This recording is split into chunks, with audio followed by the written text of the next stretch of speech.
Librar Verona è il grande contenitore degli eventi culturali nella città di Verona, appunto dedicati al mondo del libro e della lettura. Chiaramente la parte principale degli eventi sono legati alla presentazione di libri, delle ultime novità editoriali.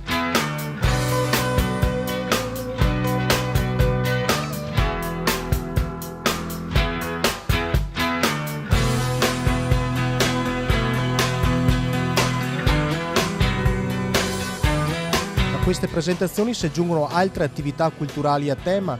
quali ad esempio delle premiazioni di concorsi letterari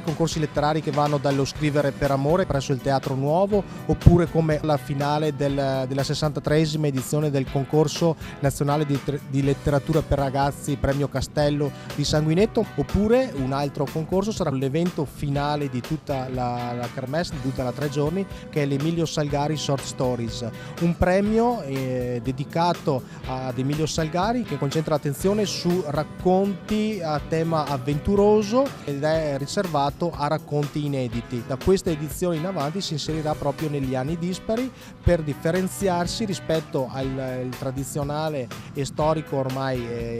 premio letterario Emilio Salgari per libri editi sempre di letteratura avventurosa.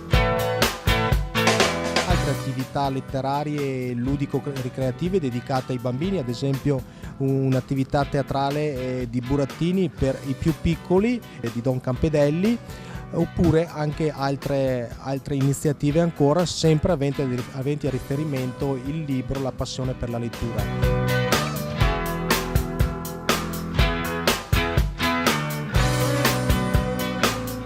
Perché questo Librar Verona, giunto alla sua fortunata 4ª edizione? Perché abbiamo ritenuto che Verona è una città, il territorio scaligeno in generale è una zona, una provincia con una forte vocazione editoriale, con tanta storia legata all'editoria, per cui ci sembrava giusto lanciare un festival, un contenitore appunto culturale che potesse essere da collante per diverse iniziative letterarie. Nel corso degli anni Librar Verona è cresciuto molto quanto a